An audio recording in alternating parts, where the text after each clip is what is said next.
ഇന്നലെ നടന്ന ആക്രമണവും ആ സംഭവവും ഏതൊരു രാഷ്ട്രീയ പ്രസ്ഥാനവും ഏതൊരു വ്യക്തി അപലപിക്കേണ്ട ഒന്നാണ്. പക്ഷേ കേരളത്തെ എങ്ങനെയാണ് മുന്നോട്ട് കൊണ്ടുപോകാൻ ആഗ്രഹിക്കുന്നത്, തങ്ങൾക്ക് ഒരു അവസരം കിട്ടിയാലെന്നുള്ളത് വ്യക്തമാക്കുന്നതാണ് പ്രതിപക്ഷ നേതാവിന്റെ അതുപോലെ കോൺഗ്രസ് നേതാക്കന്മാരുടെ പ്രതികരണം. ഇത് നുണയാണെന്ന് അവർ പറയുക. എല്ലാ നുണകളും പറഞ്ഞ് കേരളത്തിൽ മൊത്തം നുണയുടെ അതിപ്രസരം ഉണ്ടാക്കാൻ പ്രതിപക്ഷം ശ്രമിക്കുന്നു എന്ന് മാത്രമല്ല, ഏതാക്രമത്തെയും ഇവര് അതിനെ അംഗീകരിക്കുന്നു, അതിനാളുകളെ അഴിച്ചുവിടുന്നു എന്നുള്ളത് അങ്ങേറ്റ അപലപനീയമായ കാര്യമാണ്. ഇത് ഒരു മന്ത്രിയുടെ നേരെ അല്ലെങ്കിൽ ഒരു രാഷ്ട്രീയ പാർട്ടി പ്രതിനിധിയുടെ നേരെ വന്നു എന്നുള്ളതുകൊണ്ട് ബാക്കിയുള്ളവർക്ക് മിണ്ടാതിരിക്കാൻ കഴിയില്ല. കാരണം ആരുടെ നേരെ ഇത് വരാം, എന്നിട്ട് അതിനെ ന്യായീകരിക്കുക. ആ ന്യായീകരിക്കുന്നതാണ് തെറ്റ്. ഒരു തെറ്റ് ഞങ്ങൾക്ക് പറ്റിപ്പോയി, ഞങ്ങളുടെ പ്രവർത്തകർക്ക് ഒരു തെറ്റ് പറ്റിപ്പോയാൽ ആ തെറ്റ് പറ്റി എന്ന് അംഗീകരിക്കുന്നതാണ് മാന്യത. ഇത് അങ്ങേയറ്റം തെറ്റായ കാര്യമാണ്. ഇവരെ പോലുള്ള ആളുകളെ വിശ്വസിച്ച് എങ്ങനെയാണ് പൊതുരംഗത്ത് കോൺഗ്രസിനകത്ത് നിൽക്കുന്ന ആർക്ക് തന്നെ കോൺഗ്രസിന്റെ കൂടെ നിൽക്കാൻ പറ്റുക? കോൺഗ്രസ് പാർട്ടിയുടെ പ്രവർത്തകരെല്ലാം ഈ അക്രമത്തെ അംഗീകരിക്കുന്നവരാണോ? ഏതോ ഒറ്റപ്പെട്ട ചില KSU പ്രവർത്തകർ അങ്ങനെ പോയി തെറ്റ് കാണിച്ചു എന്ന് ഇവർ പറഞ്ഞാൽ ചിലപ്പോൾ അങ്ങനെ പോകുമ്പം തെറ്റ് കാണിക്കാം, അധികപ്പറ്റി കാണിക്കാം. ചിലപ്പോൾ അവർ ഞങ്ങളുടെ ഉത്തരവാദിത്തമുള്ള പ്രവർത്തകരായിരുന്നില്ല എന്ന് പറയാം. അതിന് പകരം ഇത് ചെയ്തോളാൻ വീണ്ടും പറയുകയല്ലേ? ഇത് കേരളത്തിലെ അന്തരീക്ഷം മോശമാക്കാനല്ലേ? ക്രമസമാധാന അന്തരീക്ഷം മോശമാക്കാനല്ലേ? എന്തായാലും അങ്ങനെ അന്തരീക്ഷം മോശമാക്കാനുള്ള ഒരു പ്രകോപനത്തിനും വീഴാൻ ഇടതുപക്ഷം തീരുമാനിച്ചിട്ടില്ല. വളരെ സമാധാനപരമായി ജനങ്ങളുടെ മുമ്പിൽ ഈ കാര്യം പറയാനും ഇവരുടെ അക്രമത്തെയും എല്ലാ കാര്യങ്ങളെയും തുറന്നു കാണിക്കും. ഞാനിത് പറയുന്നത് മാധ്യമപ്രവർത്തകരുടെ മുമ്പിലാണ്.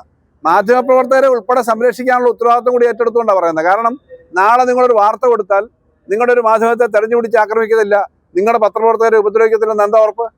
ഇതൊരു വളരെ തെറ്റായ കാര്യമാണ്. ഇങ്ങനെ ഒരു പ്രതിപക്ഷ നേതാവ് കേരളത്തിന്റെ ചരിത്രത്തിൽ ഉണ്ടായിട്ടില്ല എന്നുള്ള കാര്യവും ഇങ്ങനെ നേതൃത്വം പ്രവർത്തിക്കുന്ന ഒരു ചരിത്രം ഉണ്ടായിട്ടില്ല എന്നുള്ള കാര്യവും വീണ്ടും ആവർത്തിക്കാൻ ഞാൻ ആഗ്രഹിക്കുകയാണ്.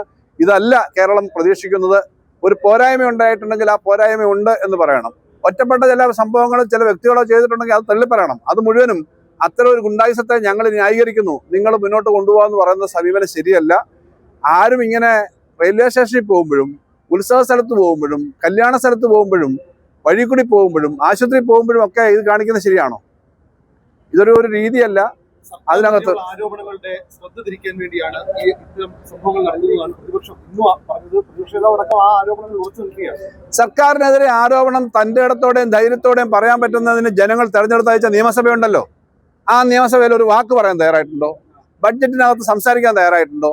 കഴിഞ്ഞ കുറച്ച് നാളായിട്ട് നിയമസഭയ്ക്കകത്ത് എന്താ ഏതെങ്കിലും ഒരു പ്രതിപക്ഷ MLAക്ക് സംസാരിക്കാൻ ആഗ്രഹമുണ്ടെങ്കിൽ അവരെ പോലും സംസാരിപ്പിക്കാൻ ആഗ്രഹിക്കാതെ തടസ്സമുണ്ടാക്കി അവരെ വെല്ലിലടത്തി ഇരുത്തുകയല്ലേ ചെയ്യുന്നത്?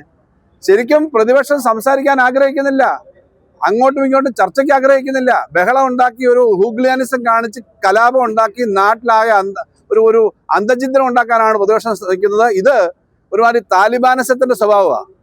ചർച്ചയ്ക്ക് നിയമസഭയിലേക്ക് തെരഞ്ഞെടുത്ത് അയച്ചു കഴിഞ്ഞാൽ ആ നിയമസഭ ഉപയോഗിക്കാതിരിക്കുക, ഒരു ജനാധിപത്യ വേദി വേണ്ടെന്ന് തീരുമാനിക്കുക, കുറച്ച് ആളുകളെ അയക്കുക. അതാ താലിബാനിസം എന്ന് ഞാൻ പറയുന്നത്. അതൊരു പ്രയോഗമാണ്.